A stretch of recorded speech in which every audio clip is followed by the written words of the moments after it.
नमस्कार दोस्तों, स्वागत है आपका तथास्तु अनुभव यूट्यूब चैनल में। मेरा नाम है अनुभव सिंह और हाजिर हूं मैं आज के इस नए वीडियो में।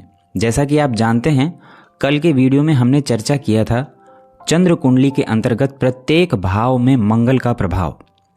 उसी श्रृंखला में आज हम लोग बात करेंगे चंद्र कुंडली में प्रत्येक भाव में बुध का प्रभाव। यानी आप अपनी चंद्र कुंडली को खोल लीजिए और उसमें देखिए बुध ग्रह कहाँ बैठे हैं। हम लोग बारी बारी से जानेंगे चंद्र कुंडली के 12 भावों में अलग अलग भावों में बुध ग्रह क्या प्रभाव देते हैं। तो चलिए देरी न करते हुए शुरू करते हैं और सबसे पहले बात करते हैं लग्न की। अब यदि बात चंद्र कुंडली की चल रही है तो लग्न में बुध और चंद्र एक साथ होंगे, क्योंकि चंद्र कुंडली का मतलब होता है चंद्रमा को लग्न बनाकर बाकी के ग्रह यथावत बैठा देना। तो जब लग्न में चंद्रमा होंगे और बुध भी लग्न में होंगे तो सम्मिलित प्रभाव मिलेगा बुध का और चंद्र का। ऐसा व्यक्ति जिसके लग्न में ही बुध हो और चंद्र हो चंद्र कुंडली के अंतर्गत, ऐसा व्यक्ति को बोला गया कि ऐसा व्यक्ति सरल हृदय वाला होता है, ऐसा व्यक्ति सरल स्वभाव वाला होता है, दूसरों का हित सोचने वाला होता है, देखने में बहुत सुंदर होता है। ऐसा जातक असत्य बोलने वाला भी कहा गया। ऐसा व्यक्ति कई बार दूसरों से द्वेष रखने के बावजूद अपने परिवारजनों का प्रिय होता है। यानी ऐसा व्यक्ति जिसके लग्न में ही बुध और चंद्र की युति होगी, ऐसा व्यक्ति भले ही दूसरे व्यक्तियों से द्वेष की भावना रखे लेकिन फिर भी अपने परिवारजनों का प्रिय होता है, अपने परिवारजनों से स्नेह रखता है। अब बात करते हैं दूसरे भाव की, यानी सेकेंड हाउस। अगर जन्म कुंडली के दूसरे भाव में, माफ करिएगा, चंद्र कुंडली के दूसरे भाव में बुध विराजमान हो तो ऐसा व्यक्ति, ऐसा जातक धन धान्य से संपन्न होता है। ऐसा व्यक्ति अपने खुद का घर बनाता है या उसके पास उसके खुद का घर होता है। ऐसा व्यक्ति परिवारजनों से, बंधुओं से बहुत लगाव रखता है, यानी परिवारजनों का, बंधुजनों का प्यारा होता है। ऐसा जातक शीत रोगों से परेशान होता है, यानी कफ संबंधी परेशानियों से ऐसा जातक निरंतर परेशान बना रहता है।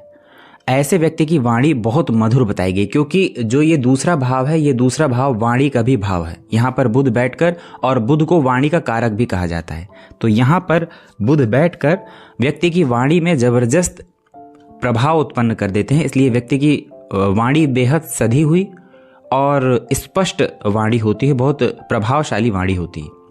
अब बात करते हैं कुंडली का तीसरा भाव, थर्ड हाउस, यानी तीसरे भाव में अगर चंद्र कुंडली में बुध विराजमान हो तो ऐसा व्यक्ति धन संपत्ति वाला, राज्य से लाभ पाने वाला, यह कह सकते हैं राज्य लाभ पाने वाला, उच्च पद को प्राप्त करने वाला, उच्च पद पर आसीन होने वाला कहा गया।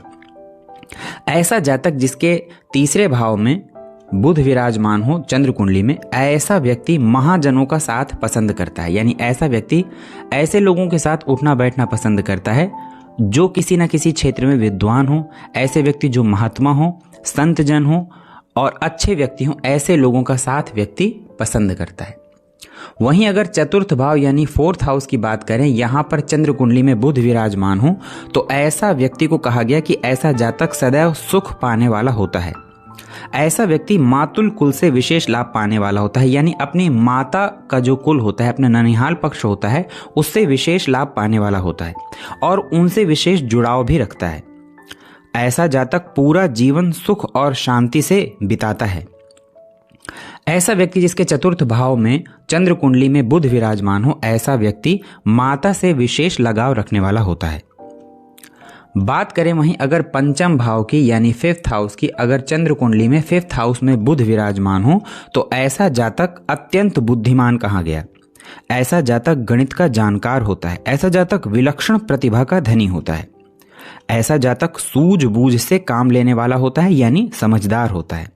ऐसे व्यक्ति को कामुक भी कहा गया और ऐसे व्यक्ति को कटुभाषी भी कहा गया। यानी ऐसे व्यक्ति की, जिस व्यक्ति के पंचम भाव में बुध विराजमान हो चंद्र कुंडली में, ऐसे व्यक्ति की वाणी थोड़ा कटु होती है, परंतु कटु वाणी होने के बावजूद ऐसा व्यक्ति हमेशा सत्य बोलता है। अब दूसरे शब्दों में कहें तो यदि कोई व्यक्ति हमेशा सत्य बोलता है तो कहीं ना कहीं उसकी वाणी को कटु समझा जाता है। तभी तो कहते हैं कटु सत्य सुनने वाला हमेशा विकास करता है। बात करें वहीं षष्ठ भाव की, यानी छठवें घर की। चंद्र कुंडली में अगर छठवें घर में बुध विराजमान हो तो ऐसा जातक कृपण होता है। कृपण यानी ऐसा जातक कंजूस होता है। ऐसा जातक को कहा गया कि ऐसा जातक विवाद से डरने वाला होता है, यानी ऐसे व्यक्ति वाद विवादों में पड़ना पसंद नहीं करते। ऐसे व्यक्ति के शरीर पर अधिक बाल होते हैं, अधिक रोएं होते हैं, ऐसा जानकारों ने कहा है।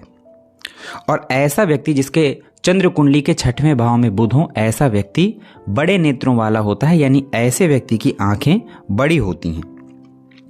अब वहीं अगर बात करें चंद्र कुंडली के 7वें भाव में यदि बुध हो, 7th हाउस में बुध हो, तो क्या प्रभाव मिलेगा? 7वें भाव में अगर बुध हो तो ऐसा जातक सौम्य स्वभाव वाला होता है, यानी बहुत इमोशनल होता है। ऐसे व्यक्ति का स्वभाव स्त्रियोचित होता है, यानी कोमल स्वभाव वाला होता है। ऐसे व्यक्ति को कहा गया स्त्री वशवर्ती, यानी अब इसका मतलब ये नहीं है कि ऐसा व्यक्ति स्त्रियों को वश में कर लेता है। ऐसे व्यक्ति का मतलब है चूंकि वह खुद मृदु स्वभाव वाला है, ऐसा व्यक्ति खुद सरल स्वभाव वाला है, स्त्रियोचित स्वभाव वाला है, इसलिए सीधी सी बात है कि ऐसे व्यक्ति को स्त्रियां पसंद करेंगी और ऐसा व्यक्ति स्त्रियों का विशेष मित्र हो जाएगा, यानी विशेष लगाव रखने वाला हो जाएगा। ऐसा व्यक्ति जिसके 7वें भाव में चंद्र कुंडली में बुध हो, ऐसे व्यक्ति को कृपण भी कहा गया, यानी ऐसा व्यक्ति कंजूस होता है, अपना पैसा बचाने वाला होता है। हालांकि ऐसा व्यक्ति धनी भी होता है। और साथ में यह भी कहा गया कि अगर चंद्र कुंडली के 7वें भाव में बुध हो तो ऐसा व्यक्ति धनी होता है, यानी उसके पास धन प्रचुर मात्रा में होता है। अब वहीं अगर बात करें 8वें भाव की, तो 8वें भाव में अगर चंद्र कुंडली के 8वें भाव में बुध विराजमान हो तो क्या प्रभाव देंगे? तो 8वें भाव में यदि बुध विराजमान हो तो जातक शीत प्रकृति वाला होता है, यानी ऐसे जातक को आसानी से कफ संबंधी समस्याएं, गले से संबंधित समस्याएं होने की प्रबल संभावना रहती है।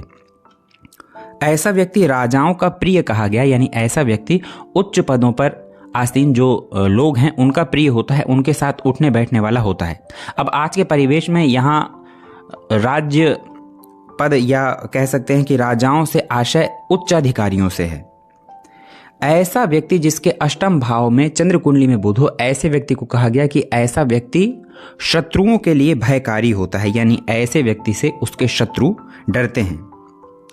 अब वहीं अगर भाग्य भाव की बात की जाए, यानी 9वें भाव की बात की जाए, चंद्र कुंडली के 9वें भाव में यदि बुध विराजमान हो तो ऐसा जातक अपने धर्म का विरोधी कहा गया। अब यहाँ पर दो आशा हैं। अपने धर्म का विरोधी का मतलब ऐसा नहीं है कि वह व्यक्ति अपना धर्म नहीं मानेगा। हालांकि ऐसा व्यक्ति जिसके चंद्र कुंडली के 9वें भाव में बुध हो, ऐसा व्यक्ति अपने भी धर्म को तर्क के साथ मानता है, यानी वह उस धर्म में भरोसा करेगा जिस धर्म में उसे तर्क संगत, वो धर्म उसे तर्क संगत प्रतीत हो, यानी उसको अब वो अपने फैक्ट, अपने तर्क रखेगा। और यही कारण है कि व्यक्ति अपना धर्म ना पसंद करके कभी कभी दूसरे धर्मों को पसंद करने लगता है जहां पर उसका तर्क सही बैठता हो, ऐसा जानकारों ने कहा।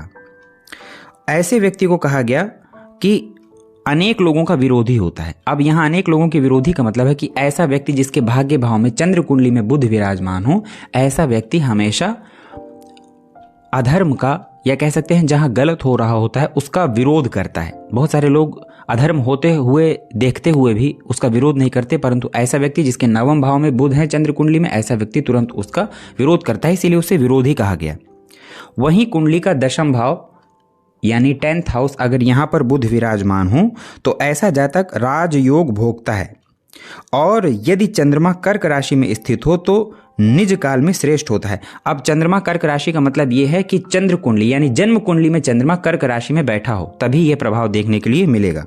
ऐसा जो योग होता है यह एक राजयोग है। ऐसा व्यक्ति अपने जीवन काल में हर एक चीज पा लेता है, अपने कार्य क्षेत्र में बहुत अच्छा प्रदर्शन करता है, पिता से उसके बहुत अच्छे संबंध होते हैं अगर चंद्र कुंडली के 10वें भाव में बुध हो। वहीं अगर एकादश भाव की बात करें यानी 11वें भाव की बात करें, 11वें भाव में बुध हो तो जातक को प्रत्येक कार्य में लाभ होता है, लेकिन जातक का जो भाग्योदय है वो उसके विवाह के बाद होता है। ऐसा जातक मल्टीपल इनकम के सोर्स बनाता है, यानी उसको एक से ज्यादा आय के सोर्स बनाने का शौक होता है। ऐसा व्यक्ति अपना पैसा निवेश करने में भी बहुत भरोसा रखते हैं। वहीं अगर कुंडली का 12वें भाव की बात की जाए, द्वादश भाव की बात की जाए, तो द्वादश भाव में अगर बुध हो तो ऐसा व्यक्ति कृपण यानी कंजूस होता है। ऐसे व्यक्ति को कहा गया कि या तो उसकी संतानें नहीं होती, या संतान होती है तो संतान उसकी बात नहीं मानती। कहते हैं कि यदि 12वें भाव में चंद्र कुंडली में बुध हो तो ऐसे व्यक्ति की सर्वत्र कहा गया कि यदि 12th हाउस यानी 12वें भाव में बुध ग्रह चंद्र कुंडली में हो तो ऐसे व्यक्ति की हर जगह पराजय होती है। हर जगह पराजय का मतलब ये है कि बुध को 12वें भाव में बहुत अच्छा नहीं माना गया। काल पुरुष की कुंडली में 12वां भाव जो है वो मीन राशि यहाँ पर आती है और मीन राशि में बुध नीच के होते हैं। इसलिए जन्म कुंडली में भी और चंद्र कुंडली में भी बुध 12वें भाव में बहुत अच्छा रिजल्ट नहीं करते। तो कुछ इस प्रकार से आज के इस वीडियो में हमने जाना कि चंद्र कुंडली में 12वां भाव में बुध किस प्रकार का रिजल्ट करते हैं। आप भी अपनी जन्म कुंडली को खोलकर देखिए और उसमें देखिए कि बुध किस भाव में बैठे हैं। और अगर ये वीडियो आपको अच्छा लगा हो तो इस वीडियो को लाइक करिएगा, शेयर करिएगा, चैनल को सब्सक्राइब करिएगा और कमेंट सेक्शन में कमेंट करके ज़रूर बताइएगा कि आपकी चंद्र कुंडली में बुध किस भाव से संबंध बना रहे हैं और उसका क्या फल आपको अभी तक देखने के लिए मिला है। धन्यवाद।